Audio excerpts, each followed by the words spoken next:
I will play a song like a Hasidic song from Karlin.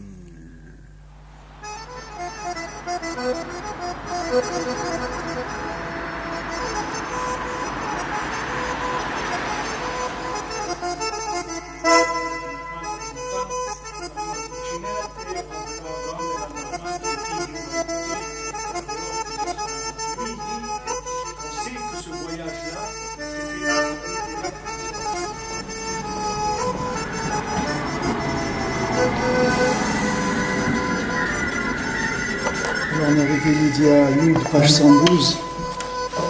ובזעקת ומשרה מלכות הנפשות מגלות העקום ולהעלותם לאור פני השם ומבואר בפנים. Donc la Yédia 10, elle va parler du cri du pouvoir, du pouvoir, c'est-à-dire le cri des âmes qui sont en galoute parmi les idolâtres. Maintenant pour les faire monter vers le visage d'Hachem comme on voit plus loin. Donc ici quand on parle de Hakoum, c'est-à-dire d'idolâtrie, on parle pas on veut pas parler d'Afka de l'idolâtrie, des cultes de l'idolâtrie, mais tout ce qui est détournement de mode de vie, c'est-à-dire à chaque fois que les nations vont essayer de nous proposer des modes de vie qui ne sont pas Pnei Hachem, qui ne sont pas le mode de vie qui a été préconisé par Hachem, ça s'appelle qu'on est en galoute. Donc il y a des cris qui viennent de ça, des cris d'en bas et des cris d'en haut comme on avait vu. Nir'a merachok. Donc on peut voir de loin, Be'avato Reya, She'aruga, Hanal Ulashon Za'aka.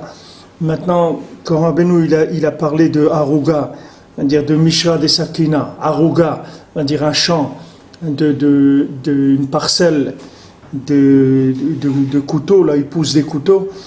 Alors cette Aruga, c'est la shon Ta'arog, c'est-à-dire crier, se lamenter, Za'aka me akatouv ka'ayal Ta'arog, c'est-à-dire comme c'est écrit ka'ayal Ta'arog al fikemaim. Donc ces plaintes, ces gémissements, ces languissements, ça c'est les cris de la Malchut qui est en galoute. Ki hu inyan aruga ve'aza'aka. Donc ça c'est le inyan ce inyan là, donc de cette plaine là, de ce champ de couteaux, ça c'est le cri de la Malchut. Matai avon verae pnei Elohim. Quand est-ce qu'il va venir que je vais pouvoir enfin voir le visage d'Hachem? Chacun il court vers ses inyanim, mais il y a ce qu'il y a à voir Béhémet, c'est-à-dire comment il faut voir la vie Béhémet. Et là-dessus il y a beaucoup de psukim, il y a beaucoup de choses qui parlent de ça, comme c'est écrit Re Chaim Imaïcha. Je beaucoup te dirais Chaim Imaïcha, vois la vie avec la femme, c'est-à-dire que Hachem il t'a donné une femme pour que tu puisses voir la vie, voir l'arbre de vie avec la femme. Si tu sais comment faire avec ta femme, si tu sais comment gérer ta maison, tu vas voir Hachem Mamash, c'est-à-dire tu vas voir le Pnei Hachem Mamash, Chaim. Alors ici il dit Matayavo verei Pnei Elokim, tout ce qu'on veut c'est voir le visage d'Hachem, c'est-à-dire on veut voir l'apparence véritable des choses. Chacun il court, il a sa parnassa, ses inyanim, ses sensations, ses plaisirs, ses soucis, etc. Il y a une chose que chacun il doit chercher dans sa vie, parce que s'il ne cherche pas maintenant, il ne se rend pas compte maintenant, alors après il va crier beaucoup. Rabbi nous dit quand on ne veut pas crier un petit peu, alors après on va crier beaucoup. Quand on ne veut pas souffrir un petit peu, alors après on va souffrir beaucoup. Si quelqu'un maintenant il ne fait pas les efforts qu'il faut pour mettre en place les éléments qui vont lui permettre de voir Pnei Elokim, alors vivre sans Pnei Elokim c'est invivable. Ce monde-là il est invivable. Ce n'est pas un monde qui est vivable. Si on ne voit pas le visage d'Hachem, il n'y a pas de vie possible. Et les grands Ovdei Hachem, c'est des gens qui se renouvelaient tellement. Quand on entend parler de Ovdei Hachem, on voit Rav Shmuel Isaac, par exemple, un des élèves de Rabbeinu qui s'appelait Rav Shmuel Isaac. C'est un des grands élèves de Rabbeinu qui faisait Tikkun des Neshamot, et c'était un très très grand tzaddik. Et lui, il disait que si jamais il fait deux fois Kirat Shema de la même façon, alors il ne veut plus vivre. C'est-à-dire chaque fois qu'il fait schéma, il doit le faire comme il n'a jamais fait dans sa vie. Sinon la vie, elle n'intéresse plus. Parce que à leur niveau, ils avaient un tel niveau de sensation, d'obscurité de la matière, que c'était une nécessité, c'est devenu indispensable chez eux. C'est pas quelque chose, un luxe, comme quelqu'un vient et dit, bon, aujourd'hui j'ai fait la prière, ça veut dire comme si j'ai fait un chesed à Hachem quand même, j'ai fait un chesed au Ham Israël, j'étais faire ma prière et tout, à la synagogue, et voilà, je suis monté à la Torah, ou même j'ai fait un don. Là, j'ai fait du bien pour le Ham Israël. C'est pas ça la Torah. La Torah, c'est que tu arrives à un tel besoin de vitalité que tu ne peux même pas vivre. Tu ne peux même pas continuer à vivre. C'est-à-dire que tu ne peux pas. Les gens ils disent, bon, Idbo des doutes, je vais faire Idbo des doutes. Aujourd'hui, j'ai fait, bon, Hachem, demain, je vais essayer de faire aussi. Je fais, mais quand je peux pas, ou il y a des jours où c'est difficile, je fais 10 minutes ou 5 minutes. Je n'arrive pas à faire Idbo des doutes tous les jours. Et ça, quand quelqu'un il est là-dedans, il faut savoir qu'il est dans la chitsoniut des inyanim, c'est-à-dire il touche les pellicules qui sont complètement à l'extérieur encore. Parce que celui qui commence à goûter à la Idboedut Behemet, il ne peut pas vivre sans Idboedut. Il ne peut pas vivre comme ça. La même chose, quelqu'un qui est marié, il ne peut pas vivre sans sa femme. Quelqu'un, il a besoin de sa femme. Il ne peut pas vivre sans elle. C'est pas Roméo et Juliette, c'est pas ça. C'est pas les histoires de Roméo et Juliette. Roméo et Juliette, c'est des choses qui sont encore transformées par l'égoïsme, etc. Ils ont essayé pendant des années, tant qu'ils avaient un peu de moralité, un petit peu de sechel et tout, ils ont essayé de faire semblant, avec toutes leurs paroles et toute leur poésie, tout ce qui a pu être écrit sur les sentiments entre un homme et une femme, tout ce qu'ils ont pu détourner, ils sont arrivés aujourd'hui à la fin de ce détournement, parce qu'aujourd'hui, ils sont arrivés il ne reste plus que les os de la chose, c'est-à-dire tout a été consommé, tout a été détruit parce qu'ils n'ont aucune valeur. Donc aujourd'hui, qu'est-ce qui reste? Il reste de la consommation à l'état pur, c'est-à-dire il ne reste que la viande, c'est tout, il n'y a plus rien. C'est-à-dire tout ce qui était un petit peu, il y avait un peu d'harmonie, un peu d'esprit, tout ça, il n'y a plus. Maintenant, il reste la chose, la ta'ava, elle est à l'état brut. Voilà ce qui reste. Mais ça vient d'où? Ça vient qu'ils ont essayé de détourner la fonction de la femme. La fonction de la femme, c'est une fonction extraordinaire. C'est ce qui c'est celle qui permet de voir le Chaim. Elle permet de voir Hachem Mamash. C'est-à-dire c'est le côté féminin du monde. C'est-à-dire c'est toute la vue de tout ce qui se manifeste dans le monde, de la présence d'Hachem. Elle, c'est l'outil indispensable pour arriver à ça. Et celui qui n'a pas ça, il ne peut pas voir Hachem. Il ne peut pas voir Hachem. Quelqu'un tout seul, il ne peut pas voir Hachem. S'il n'est pas marié, il ne peut pas voir Hachem. Même Rabbeinu, il a dit tout ce qu'il a été zoché dans sa vie, tout ce qu'il a eu, quand c'est écrit dans Sirot Haran, que grâce à une chose, il est arrivé à tout ce à quoi il est arrivé. Alors, c'est écrit que, qu'est-ce que c'est cette chose-là? C'est le Shalom Bayit. Voilà à quoi Rabbeinu est arrivé. Le Baal Shem Tov, il a dit, s'il n'avait pas perdu sa première femme, il a dit, il aurait vu Eliyahu Hanavi dans le chouk, quand il était dans le marché, pas dans le Beth HaMidrash, dans le chouk. Il pouvait voir Eliyahu Hanavi. Pourquoi, s'il y avait ma première femme, j'aurais vu Eliyahu Hanavi dans le chouk. Et maintenant, il ne peut pas le voir dans le chouk, il le voit que quand il étudie, etc. Parce que sa première femme, c'est la connexion vers le Ensof Amitit. C'est sa vraie partie de sa neshama. C'est la vraie partie féminine de son âme. C'est elle qui va lui ouvrir les yeux, mamash. Comme c'est écrit, Vaipekro et Tainehem, c'est-à-dire leurs yeux se sont ouverts. C'est-à-dire que maintenant la femme, elle va ouvrir les yeux de l'homme, elle va permettre à l'homme de voir. Qu'est-ce qu'il va voir? Pene Elokim, c'est ça qu'il va voir. Et tout ce que l'homme il donne la parnassa, et tout ce qui s'occupe, et tout ce qui s'investit pour que sa femme elle ait de la simcha, c'est pour arriver à voir le visage d'Hachem, c'est tout. C'est pas pour maintenant, c'est dans la logique aujourd'hui, il n'y a plus cette logique dans le monde. Vous voyez que les goïms, ils ont tout enlevé, il ne reste plus rien. Donc ils n'ont plus envie de se marier, ils n'ont plus envie de fonder des foyers, ils ont plus, même il y a des associations qui sont des associations, Hachem Ishmael, il y en a même, comme toutes les nouveautés, malheureusement aussi en Israël, on a des spécialistes de ça, c'est des associations où les gens ils viennent pour avoir des enfants. C'est-à-dire que c'est une association qui reçoit qui proposent à des hommes, qui proposent à des femmes d'avoir des enfants. Alors ils viennent ici, ils s'accouplent comme des animaux, ils ont un enfant, et après ils repartent. Et chacun il part de son côté, ils ne se connaissent pas, ils ne savent rien du tout, mais ils ont un besoin d'avoir un enfant. Donc cet enfant-là, il procrée, c'est tout. Parce qu'ils ont une conscience que quand même, sinon le monde il va disparaître s'il n'y a plus d'individus. Donc voilà, ils ont un enfant, mais c'est tout. Ils ne se connaissent pas, rien du tout, et il n'y a pas de suivi. C'est fini. Il y a eu un accouplement pour avoir un enfant et c'est terminé.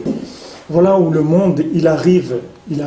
Ça veut dire que maintenant, le fait que le mensonge, il a de plus en plus de difficultés à passer, à se maintenir. Ça permet que, Hachem, la Kedusha, elle monte de plus en plus. Autant eux, ils ont de moins en moins d'arguments à amener pour vendre leurs marchandises, autant la Kedusha, elle a de plus en plus d'arguments à fournir au monde, elle a plus d'évidence à fournir. Les arguments, ils ont toujours été là, mais l'évidence, elle n'était pas là. Aujourd'hui, quelqu'un qui est marié avec une femme kshera, une femme qui fait les lois de la pureté familiale, Shabbat et la kashrut et tout, il doit remercier Hachem toute la journée parce qu'il est connecté à l'infini. Il est connecté à l'infini mamash. Je vous ai raconté ce rave-là, il est resté réveillé 1000 nuits en train d'étudier. Pendant 1000 nuits, il était en train d'étudier. Sa femme, elle était à côté de lui. Pendant les 1000 nuits, elle ne le laissait pas dormir. Chaque fois qu'il s'endormait, elle le réveillait. La 1000e nuit, il n'arrivait pas à tenir. Elle était là, elle le secouait sans arrêt pour pas qu'il s'endorme. Et la 1000e nuit, il a eu la révélation de toute la Torah. C'est un des grands tzadikim qu'il y avait à l'époque des Talmidim de Baal Shem Tov. Je ne me rappelle pas le nom. Et voilà ce que c'est. Voilà, Eshet Chaim. Qu'est-ce que c'est Eshet Chaim? Voilà que c'est Re'eh Chaim Maïcha. Pourquoi lui il n'est pas conscient il n'est pas conscient de ce qu'il veut faire. Si c'est engagé à rester 1000 nuits réveillé et étudier, c'est qu'il a vu quelque chose, il a senti quelque chose. C'est vrai, il a compris quelque chose. Maintenant, le vivre, il ne peut pas le vivre. Il ne peut pas le vivre parce qu'il est trop masculin pour vivre la chose. Il a besoin du côté féminin qui va lui amener cette évidence dans l'action, qui va lui permettre dans l'action de le vivre. Là, c'est ça une Isha Kshera. Elle va lui permettre mamage de vivre sa Torah. Ce n'est pas une voisine, une Isha Kshera. Une Isha Kshera, c'est le pilier du judaïsme de l'homme. Ce n'est pas une voisine ou une amie avec qui on discute. Une Isha Kshera, c'est elle qui permet à l'homme d'atteindre la Sagot et l'Okut. C'est elle son Tzimtzum, c'est Akdamot, c'est elle qui va lui permettre d'arriver au Mekouvan, d'arriver au point central. Alors cette Zahaka-là, c'est la Zahaka de la Malchut. Pourquoi c'est Rachel qui a crié sur ses enfants? Pourquoi c'est pas Yaakov qui a crié? Pourquoi Yaakov il n'a pas crié? Pourquoi c'est pas Yitzhak? Pourquoi c'est pas Avram? Pourquoi c'est Rachel qui est Mevakal Banea? Parce qu'elle vit le sens de la galoute amitie. Elle crie Be'emet. Elle crie Be'emet, une femme qui va avoir un enfant, elle crie Be'emet. Le mari, peut-être il se fait du souci, comment il va aller chercher l'argent pour faire la Brit Mila, ou qui est-ce qui va donner Sandak, si son beau-père ou si son père, et il va y avoir des histoires, et la salle, ils ont choisi, elle est trop petite, elle est trop grande. Voilà les soucis qu'il a l'homme. Mais la femme, c'est terrible, c'est-à-dire c'est des douleurs terribles pour arriver à amener un enfant dans le monde qui est une nouvelle vision d'Hachem. Chaque enfant, c'est une nouvelle vision d'Hachem. Chaque fois que tu vois une Bria Chadasha dans le monde, tu vois encore un nouveau Tzimtzum d'Akadosh Baruch Hu. Tu vois encore une autre possibilité de voir Chaim d'Hachem Mamash. Et ça s'enfante avec 70 colottes de douleur que la femme elle sent. Elle a 70, elle pousse 70 hurlements qui sont les 70 panim de la Torah pour être zoché de sortir ce chidouche là. Chaque enfant c'est un chidouche et il vient avec une douleur terrible. Ça c'est amiti, c'est une zahaka amitit de la malchoute qui est en galoute, c'est la même chose. Les tzadikim ils crient, les gens qui ont besoin de dvekut b'Hashem ils crient parce que les gens ils tournent en rond, ils disent mais qu'est-ce qu'on fait dans ce monde? Qu'est-ce qu'on fait? On a marre d'aller au café, de boire des expressos, on a marre de faire ça, on a marre de regarder la télé, on en a marre de ça. Ils en ont marre les gens, ils peuvent plus. Ils peuvent plus, voilà, vous avez des gens qui arrivent à Ouman, même des goïms, ils viennent, ils disent on peut plus vivre. On n'a plus la force de vivre. Il n'y a plus rien qui nous donne envie de vivre. Parce qu'ils arrivent à un moment où ils disent ça y est, il faut voir Pnei Elokim, il y a quelque chose à chercher, il y a quelque chose à voir. Tout ça c'était des mises en scène, maintenant on veut voir ce qu'il y a à voir Be'emet. Maintenant, chacun d'entre nous, c'est la même chose. Dans sa Avodat Hashem, dans sa Hitboedut, ou dans son Chatzot, ou dans les tfilot qu'il fait, dans sa Torah. C'est qu'il veut voir Pnei Elokim. C'est pas maintenant, il est en train de faire une obligation qu'il a de mettre les tefilines ou d'aller faire Hitboedut parce que le Rebbe il a dit va faire Hitboedut. Donc il veut respecter ça, il va essayer de faire Hitboedut. C'est que ça doit devenir un besoin vital dans la personne. C'est ça qui s'appelle que la personne elle a vu quelque chose. C'est-à-dire elle ne peut plus vivre sans ça. C'est pas possible. Pas possible. La vie n'a plus de sens sans ça. Pourquoi chez les goïms ils disent voilà, quand des gens ils sont mariés, ils ont des problèmes et tout, pourquoi ils disent cette expression que la vie elle a plus de sens sans toi, etc. Qu'est-ce que ça change? Manger, ils mangent, et regarder la télé, ils regardent la télé, qu'est-ce que ça change qu'ils mangent à deux ou qu'ils regardent la télé à deux, ou qu'ils aillent n'importe où, ils se promènent dans la rue, il manque pas des gens dans la rue. Pourquoi il dit que la vie n'a plus de sens? Parce que l'homme il sent que sa connexion à la vie elle passe par la femme. Il le sent ça, même chez les goïms ils le sentent ça, à un minimum, à un niveau très très petit, mais même eux ils sentent ça. À Kolchken, quelqu'un qui est dans la Torah, comment il doit être mechabed et tishto, comment il doit l'honorer, parce que c'est vraiment sa connexion avec la vie. Et s'il n'avait pas de femme, il n'aurait pas de vie. Sharoui bli simcha, sharoui bli Torah. Un homme qui n'a pas de femme, il n'a pas de simcha, il n'a pas de Torah, il n'a rien du tout. Il faut se marier, il faut respecter sa femme, il faut l'honorer, bémet, parce qu'il est son outil de connexion. Combien il faut l'honorer parce que c'est quelque chose de nifla meod. Un homme il serait une chaussette s'il n'avait pas sa femme, rien du tout. Même s'il prie, il étudie, il n'y a rien, il n'y a plus de connexion. Imagine-toi quelqu'un, il travaille, il a des ordinateurs, il a plein de choses, il a 3 iPads, et il a des trucs, il a tout. Mais maintenant il n'a pas de connexion internet. À chaque chose qu'il fait, il s'amuse chez lui tout seul. Mais il n'y a aucune ouverture vers rien. S'il n'y a pas de femme, il n'y a pas de connexion, and sauf. Il n'y a pas de connexion. Tous les problèmes de Shalom Bayit qu'il peut y avoir, c'est uniquement pour que l'homme crie et vers Hachem et qu'il demande à Hachem, Hachem, je t'en prie, n'enlève pas la connexion avec ma femme. Préserve-moi de rester connecté avec ma femme. Aide-moi à tout le temps être attaché avec ma femme, de pas, Chas v'Shalom, qu'on ne se dispute pas, qu'on ne se déconnecte pas, parce que quand un homme il est déconnecté, une fois il m'a dit Rav Levi Yitzhak, si quelqu'un n'a pas de Shalom Bayit, il n'a rien. Il n'y a rien. Il n'y a rien dans sa vie. Si quelqu'un n'a pas de Shalom Bayit, il n'a rien. Ça veut dire qu'il ça y est, il est tout seul. Et c'est fini. Il n'a plus de vitalité, il n'a plus rien. Il faut prier chaque jour sur ça. Combien il faut prier. Et quand ça va bien, combien il faut remercier et combien il faut demander que ça continue à aller bien. Que l'homme il est très très fragile. Il faut pas croire. Le judaïsme d'un homme, c'est une très grande fragilité. C'est pas du tout quelque chose qui tient la route. C'est très fragile. Ça dépend d'éléments ces éléments ils sont indispensables. Alors ici il parle de la zahaka, de la malchut qui tombe dans la galoute des hakoum. C'est-à-dire quand maintenant on m'a volé, on m'a pris ma façon de vivre, on m'a pris ma vie, on m'a détourné mes sensations, mes sentiments, on m'a investi dans des choses qui ne sont pas ma vie, on m'a amené dans des choses comme ça. Alors à un moment, je commence à me rendre compte, si j'ai du srout, alors je me rends compte quand je suis jeune, si j'ai moins le srout, je vais me rendre compte quand je suis un peu plus âgé, mais je vais me rendre compte à un moment que tout ce monde-là, comme on veut essayer de me le vendre, c'est une arnaque totale depuis le début jusqu'à la fin. Il n'y a aucun moment de vérité, il n'y a rien de vrai, c'est tout du mensonge. Il n'y a rien de vrai. Alors là, la personne elle commence à hurler, elle sort dans la rue, elle commence à crier comme le cri de Rev Rosh Hashanah Ouman. Ah, et tous ces gens-là, ils commencent à crier. Ah, et tous ces gens-là. Et qu'est-ce qu'il y a dans ces voix-là? Il y a toute l'histoire de l'humanité, elle est dans ces voix-là.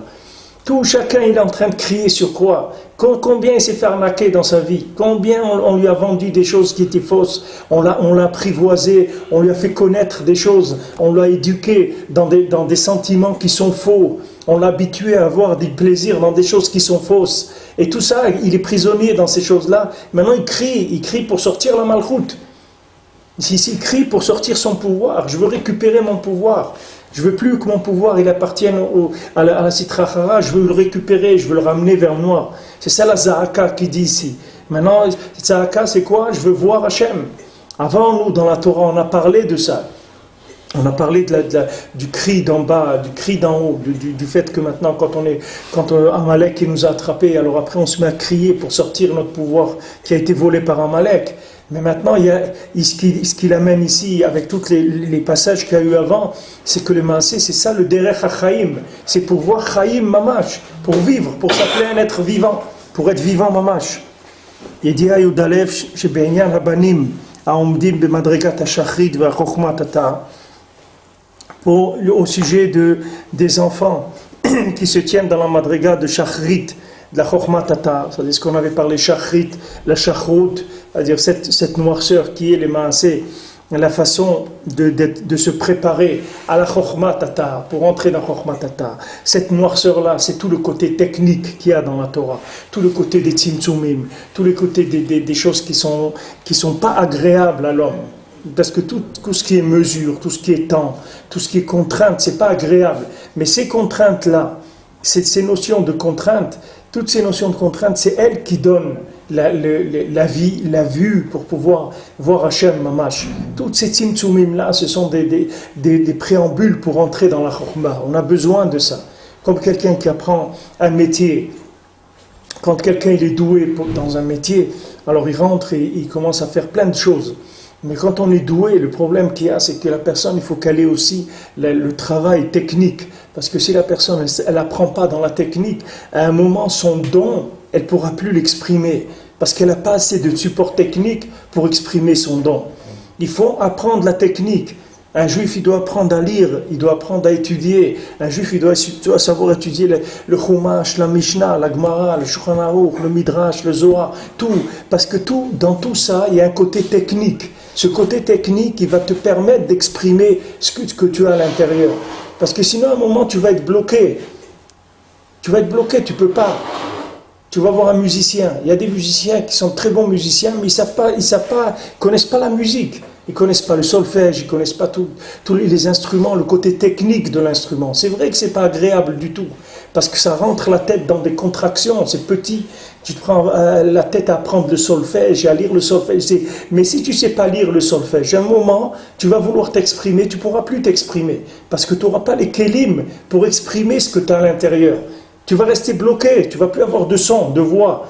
Et automatiquement, si tu n'as pas de voix, après tu ne vois plus. Tu vois plus ce que tu devais voir. Parce que la technique, on a absolument besoin du côté technique. Ça, c'est les Arbabanim.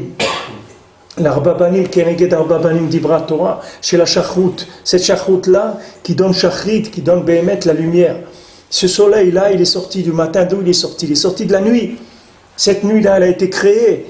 C'est pas comme il veut dire les apicorsim que la nuit c'est rien qu'une absence de lumière. C'est pas vrai. La nuit c'est une création en elle-même. Hachem il a créé la lumière, il a créé l'obscurité. Yotzer or borech rocher. Hachem crée c'est une création. Au contraire, quand il dit Yotzer or ou borech rocher, l'olam abria c'est au-dessus de olam yetzira. Ça veut dire que maintenant, quand tu montes dans l'olam abria, la lumière ça devient l'obscurité. Cette lumière-là que tu voyais dans l'Olam Yetzira, c'est ça là, l'obscurité dans l'Olam Abria. Ça s'appelle obscurité dans l'Olam Abria. C'est la même chose. L'obscurité, la lumière, c'est la même chose. C'est rien qu'un vêtement différent, c'est tout. Il y a un vêtement dans l'Olam Abria. La lumière, elle s'habille d'un vêtement d'obscurité. Et dans l'Olam Yetzira, elle s'habille avec un vêtement lumineux, c'est tout. Mais c'est la même chose. Il n'y a pas de différence. C'est exactement pareil. Quand un homme il rentre dans des tzimtzumim, quand un homme il fait attention que cette filim soit kshérim, que ses mezuzot soient kashères, que le manger qui rentre chez lui il est kashère, toutes ces choses-là qui fait attention, ces petites choses-là, c'est ça les grandes choses, c'est la même chose. Seulement quand tu vas monter, après ça va être que tu vas voir Eliyahu Hanavi, mais voir Eliyahu Hanavi ou faire attention au recherche de la kashrut, c'est la même chose. C'est uniquement des niveaux différents de vêtements, c'est tout.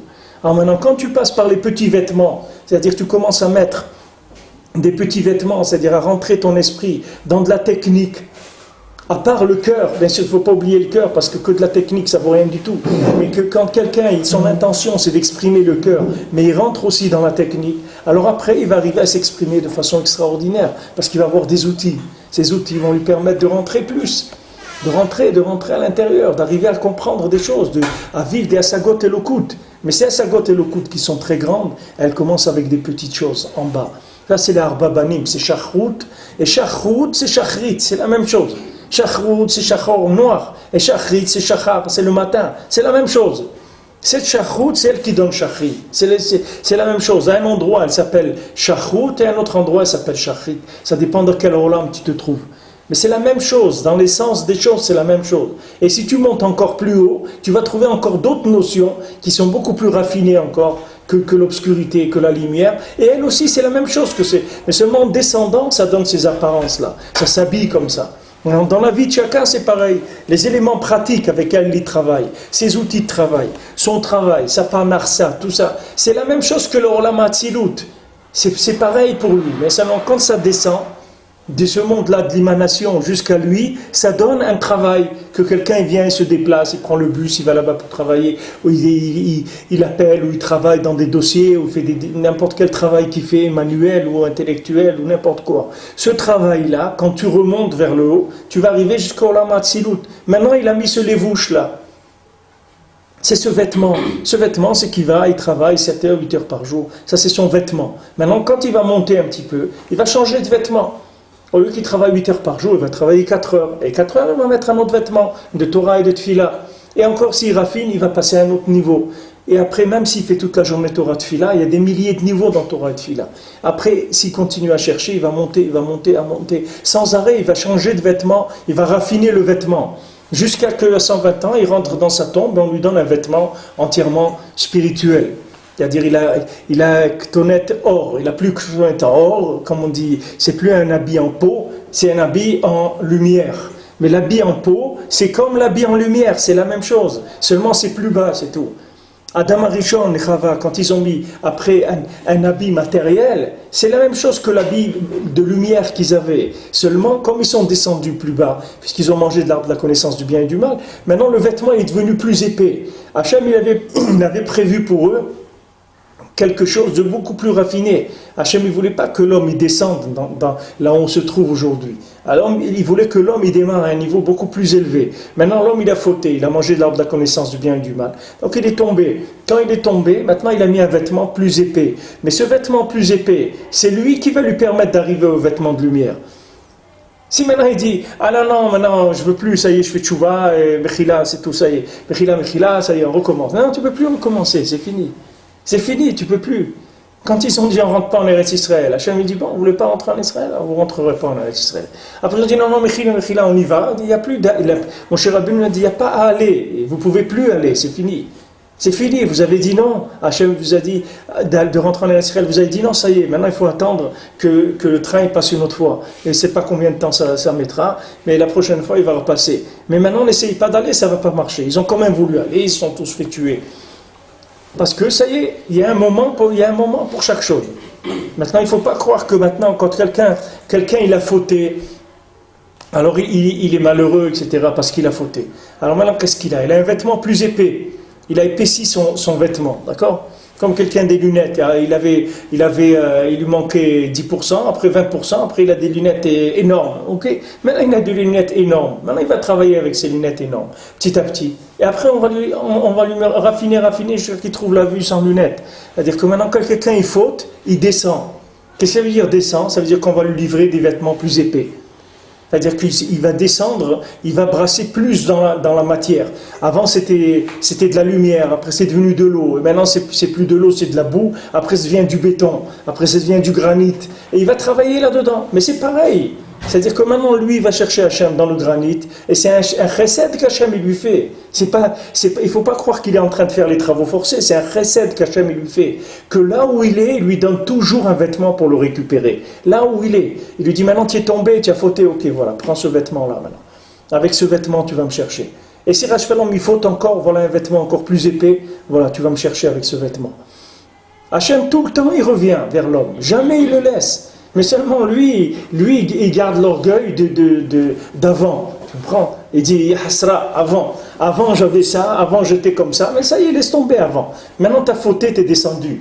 Ça y est, tu es descendu, maintenant prends ce vêtement-là. Il est plus épais, mets-le un certain temps, commence à appeler Hachem, commence à crier sur un malchoute qui est tombé, et on va après te donner un nouveau vêtement et tu vas commencer à remonter. C'est tout. Il faut passer tout de suite à l'action, au travail. Il ne faut pas faire là-dedans de la nostalgie. Il n'y a pas de nostalgie. Il faut foncer. Regarde tous les gens à Chamishmon après la Shoah. Il y a des gens qui sont morts de chagrin. Et il y a des gens qui ont utilisé toute cette folie-là qu'ils ont vue pour monter pour créer des choses, comme ici à Natania, là-bas, le Rav des Sands, le Rav des Sands, voilà, il a perdu sa femme, tous ses enfants et tout. Maintenant, il a recréé quelque chose. Combien des gens comme ça, ils sont sortis de la Shoah et ils ont utilisé toute cette chose-là comme un nouveau vêtement pour chercher Hachem.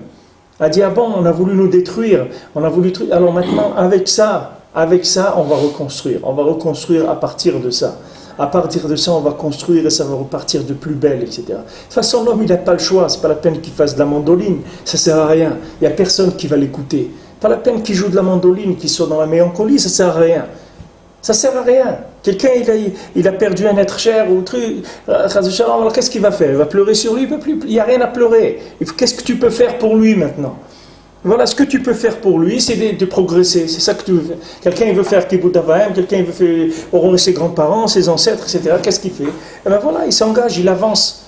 Il raffine son vêtement, c'est ça qu'il peut faire pour eux. Regarde, qu'est-ce que tu peux faire maintenant? Ne te lamente pas sur le vêtement qui était avant, plus fin, moins épais que ce que tu as aujourd'hui. Ça, c'est l'Arba Banim. Keneged Arba Banim d'Ibra Torah. L'Arba Banim, le Chacham, le Racha, le Tam, Sheino Yodea Lishol. Alors ces Arba Banim, c'est des dargotes de Shachrut. Jusqu'à que quelqu'un, même il est un Racha. Comment on met dans les Arba Banim de la Kedusha, on met le Racha? Les Arba Banim, on parle d'Arba Banim, on parle ici d'Arba Banim, Timtsumim, de l'Ailokut. Alors maintenant, qu'est-ce que ce Racha-là, il fait? Eh ben voilà, quelqu'un est devenu Racha. Alors ça, voilà, maintenant il a un statut, il est Racha. Alors parce qu'il est Racha, ça y est, il n'y a plus rien pour lui. Il y a pour lui aussi. Pour lui aussi, il y a des tikkunim. Commence. Il dit, mais comment je suis un Racha? Racha, c'est une façon de voir Hachem aussi. À l'envers, complètement. Mais c'est une façon de voir Hachem. Alors commence à revenir. C'est tout. Commence à revenir. Mais même Racha, c'est un vêtement. C'est pas rien du tout. C'est aussi un vêtement et un tzimtzum du Ensof. Même Racha. Que c'est un tzimtzum très épais. Mais c'est un tzimtzum aussi. Rabbeinu, il dit ça. Que quelqu'un, il ne doit pas dire parce que je travaille parmi les goïms et tout, je ne peux pas trouver Hachem. Rabbeinu dit que Hachem, il est Melokol Reskevodo, Hachem, il est partout. Que quelqu'un, même il est dans Krachazé chez le Romi, que même quelqu'un il se trouve à Rome, là-bas, il doit trouver Akadosh Baruch Hu, parce que Akadosh Baruch Hu, il est partout. Seulement, il dit là-bas, les vêtements, ils sont plus épais. Comme ça, il dit dans cette Torah. Il dit que pas dans la Torah où on est là, la Torah où il parle là-bas de Rome, je ne me rappelle pas quelle Torah c'est le numéro de la Torah. Là-bas, il dit que maintenant, il dit que seulement les vêtements qu'il y a là-bas, ils sont plus épais. Mais il dit d'un autre côté, la lumière, elle est beaucoup plus grande aussi que n'importe où. Comme justement les vêtements ils sont épais, alors il y a une possibilité d'une lumière très très élevée qui peut descendre là-bas sans aveugler les gens, puisque il y a là-bas des vêtements très épais. Donc même si quelqu'un il est un Racha, il doit être content. Il doit être content, parce qu'il dit même en tant que Racha, Hachem il est avec moi. Hachem il est là, et alors qu'est-ce qu'il y a? Pourquoi moi je voulais être un Racha? Je me suis fait attraper par là. J'ai voulu, je ne savais pas. Et tout, je ne savais pas. Et même si je savais, je n'ai pas pu résister, qu'est-ce que je peux faire? Mais Hachem il est avec moi tout le temps. Tout le temps. Dès que je vais commencer à parler avec lui, tout de suite on va éplucher, on va commencer à éplucher les vêtements, on va enlever une couche, encore une couche, encore une couche. À chaque fois. Mais même le Racha, c'est un des Arba Banim, ça fait partie des Tzimtzumim. She'afal biken nechshavim gam hem lesechel ha'elyon keneged habanot. Il dit que maintenant les banim, par rapport aux banot, ils sont considérés comme sechel ha'elyon, puisque banot, c'est les filles, c'est le côté féminin, donc elles sont dans l'application, dans chokhmat hata'a, et eux, ils sont considérés comme sechel ha'elyon. L'homme par rapport à la femme, ils sont considérés comme sechel ha'elyon. La femme, c'est sechel tarton. Que voir bifnim alodot hakatuv eviu banai. Donc ça c'est un des klalim de Rav Amar, que chaque prina, elle est kloula de tous les prinos. C'est-à-dire que maintenant, dans dans le masculin lui-même, que le masculin, l'homme, il s'appelle féminin par rapport à Hachem, parce que l'homme lui-même c'est Chokhmatata par rapport à Hachem, mais la femme, par rapport à la femme, il s'appelle Chokhmaïla.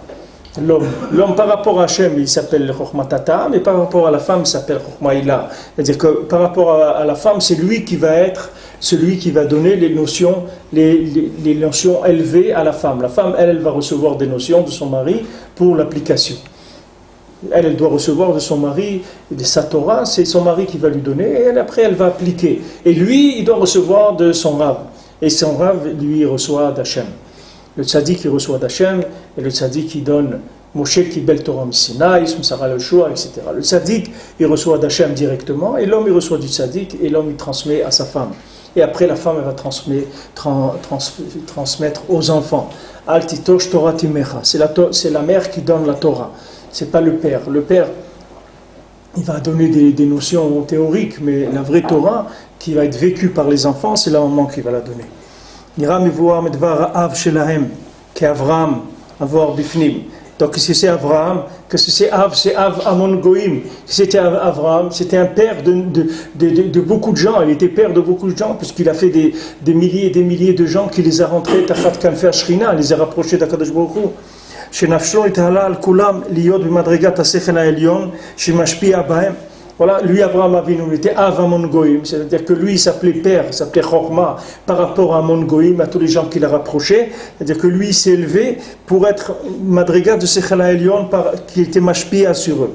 Karav les Talmidim, comme un rab par rapport aux Talmidim, comme ça c'est écrit dans le début de la Torah. Vacher lo levat shlemut hayofi ve'anava. Vacher lo levat shlemut hayofi ve'anava. Que à lui seulement, ça appartient la perfection de la beauté et de la splendeur. Parce que maintenant, quand lui, il va faire briller Behemet, le Sechel Elion dans le monde, c'est lui qui a le Yofi, comme Rabbeinu l'amène dans la Torah, de Bereshit l'École Israël. Thomas Samerzaïm, que Rabbeinu dit qu'il y a un père et un Yofi dans le Olam. Il y a une splendeur dans le Olam. Voilà, Yosef, il était beau.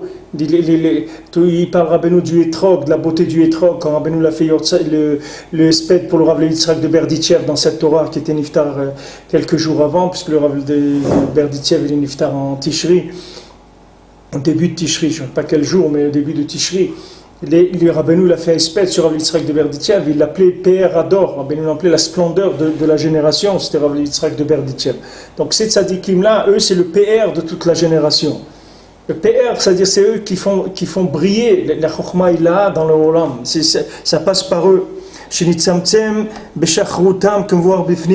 Que maintenant, lui, il est mitzamtzem atzmo dans leur shachrut. C'est-à-dire que le moach du Rav, il rentre dans l'obscurité, dans les élèves. C'est-à-dire que chez le Rav, ça s'appelle la lumière, et chez les élèves, ça s'appelle l'obscurité. Cette lumière du Rav, ça devient l'obscurité chez les élèves. Quand ça va chez les élèves, ça devient de l'obscurité. Mais c'est la même chose. C'est cette lumière, quand elle est descendue, elle s'est appelée maintenant obscurité. C'est-à-dire que chez eux, ce qui s'appelle chez eux de la lumière par rapport au Rav, c'est de l'obscurité. Pour eux, c'est de la lumière.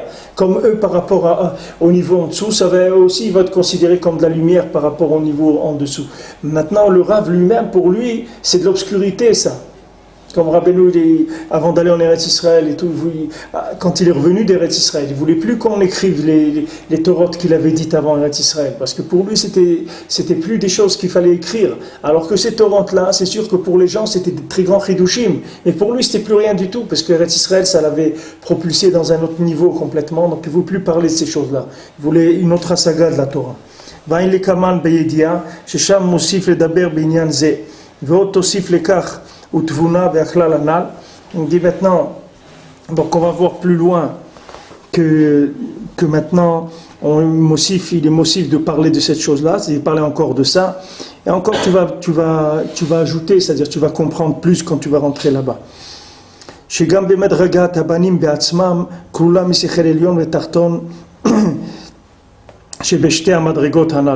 que même dans les banim, il va y avoir le Inyan de Sechel Elion Vetarton. Même parmi eux, il y aura encore une répercussion de ce principe-là. Ce principe, il va se trouver tout le temps. Les massés, dès que tu as deux personnes, tu as un qui est Sechel Elion et un qui est Sechel Tarton, automatiquement.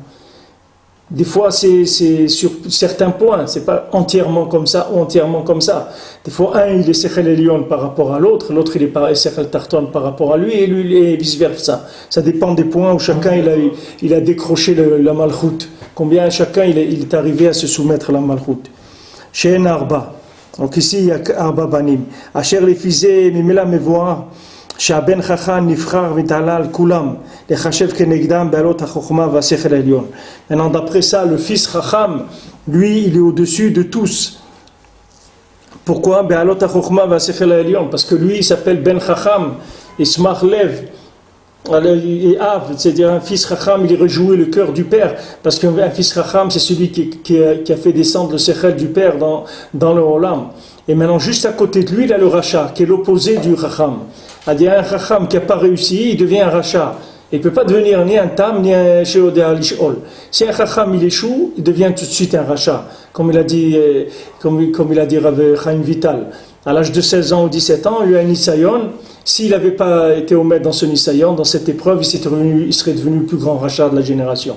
Parce qu'il n'y a pas, c'est ou là ou là. Il n'y a pas c'est pas des gens qui peuvent aller au milieu. C'est des gens, les zones tièdes, ça ne les intéresse pas. C'est où ça brûle, ou c'est la glace. Il n'y a pas d'autre. C'est au Gainam de Sheleg ou de Esh. C'est-à-dire que maintenant, où il arrive à faire sortir la Chokhma, c'est-à-dire à mettre sa Chokhma au service du Sechel Elyon, c'est-à-dire à mettre tout ce qu'il a comme Chokhma au service d'Hachem pour révéler la Torah, ou même cette capacité-là qu'il a de Chokhma, s'il se fait récupérer par Amalek, alors il va devenir un très grand Amaleki, comme tous les Juifs qui ont fait tous les Korbanot qu'ils ont fait dans l'Olam, dans le communisme, et dans la philosophie, et dans la musique, et dans l'art, et dans la politique, et dans là où tu veux. Et ils ont été, parce qu'ils ont compris, les Goïm Amalek, il a compris très très bien. Il a dit, attends, ça c'est des Chachamim, il faut les récupérer vite les récupérer. Eux, c'est pas des gens moyens, c'est des gens très très forts. Donc si on les récupère, on va pouvoir les exploiter de façon qui ça va nous ramener beaucoup. Alors ceux qui sont tombés dans ce piège-là, ils ont mis leur tout. C'est pour ça que le Seder il est Chacham, Racha. Il y a pas, c'est pas Chacham et Tam, et non, dans Chacham, sinon Racha. Il y a pas entre les deux, il n'y a pas pour ces gens-là. Shesham Ikar Simcha Kanal. Que maintenant dans le Sechel Elyon, c'est là-bas quand le Sechel Elyon il se révèle, c'est ça le Ikar Simcha. C'est-à-dire, comme c'est écrit, voir l'anougam d'avato al-zé takatouf, ben chacham ismach av. Ben chacham ismach av. Voilà, il amène le passouk, ben chacham ismach av, ça veut dire que maintenant, quand il y a un ben chacham, ça donne de la joie au père. Ça veut dire que la chokhma, il s'est révélé par rapport à lui, comme on a dit que c'est ça l'ikar de la simcha, quand on arrive à voir pene elokim mamash.